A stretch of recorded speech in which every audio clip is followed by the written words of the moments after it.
Visakha steel plant పరిరక్షణ కోసం కేంద్ర రాష్ట్ర ప్రభుత్వాలు చర్యలు చేపట్టాలని వామపక్ష పార్టీల నేతలు కార్మికులు డిమాండ్ చేశారు. ప్లాంట్ పరిరక్షణ కోరుతూ విశాఖలో ఆందోళనకు దిగారు. వారి నిరసన కార్యక్రమాన్ని పోలీసులు భగ్నం చేసి చెదరగొట్టారు. ముఖ్యమంత్రి చంద్రబాబు, డిప్యూటీ సీఎం పవన్ కళ్యాణ్ ప్రధాని నరేంద్ర మోదీపై ఒత్తిడి తెచ్చి ప్లాంట్ను రక్షించాలని కోరారు.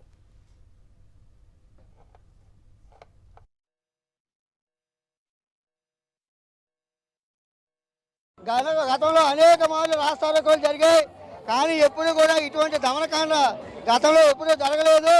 కానీ మాకు మూడు సంవత్సరాలు 10 మాసాలు అవుతా ఉంది ఈ ఉద్యమం మొదలుపెట్టి. ఏ రోజు కూడా ఇటువంటి పరిస్థితిని మేము ఎదుర్కోలేదు. దానికి సరైన మూల్యం రాష్ట్రంలో ఉన్న ప్రభుత్వం చెల్లించే పరిస్థితి అనేది వస్తూ ఉంది. కారణం ఏంటంటే ఈరోజు ఇంత దౌర్భాగ్యంగా మమ్మల్ని అందరినీ కూడా తాళ్ళు అడ్డం పెట్టి అనేక మంది అరెస్ట్ చేసి మా యొక్క ఉద్యమాన్ని నాశనం చేయాలని కేంద్ర ప్రభుత్వం యొక్క ఆదేశాలతో రాష్ట్ర ప్రభుత్వం అమలు చేస్తూ ఉంది.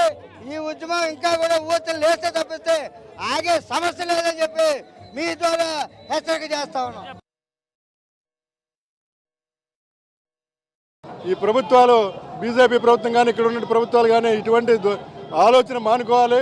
వచ్చే రోజుల్లో రేపు 7వ తారీఖున మీరు సమస్య పరిష్కారం చేయకపోతే మటుకు రాష్ట్రంలో నుండి ఆంధ్రులందరూ కూడా పెద్ద ఎత్తున పోరాడానికి దిగాల్సి వస్తుందని చెప్పేసి ఇవాళ రాష్ట్ర ప్రభుత్వం ఇటువంటి అరెస్టులు కానీ గిరావులు కానీ ఆపాలని చెప్పేసి పోలీసు ఇష్టారాజ్యంగా ఎవరించడానికి వీలు లేదని చెప్పేసి మేము డిమాండ్ చేస్తాం. ఖచ్చితమైన నిర్ణయం తీసుకొని విశాఖపట్నం స్టీల్ ప్లాంట్ని కాపాడాలని మేము మాట్లాడుతున్నాం. అలాగే పూర్తిస్థాయి ఉత్పత్తి చేయాలనేదే మా ప్రధాన డిమాండ్. వీటిని కాదనుకొని విశాఖ ఉత్తరాంధ్రల తాలూకా ఆశల మీద రాష్ట్ర ప్రభుత్వం ఇవాళ నీళ్లు చల్లేటువంటి కార్యక్రమం చేస్తుంది. పోలీసులతో అడ్డుకోవాలని ప్రయత్నం చేస్తుంది. ఇది దుర్మార్గం. ఖచ్చితమైన నిర్ణయం తీసుకొని పోలీసుల్ని మా మీద ప్రయోగించకుండా ఉద్యమాన్ని ప్రశాంతంగా నడిపించాలని చెప్పి రాష్ట్ర ప్రభుత్వాన్ని కోరుతున్నాం.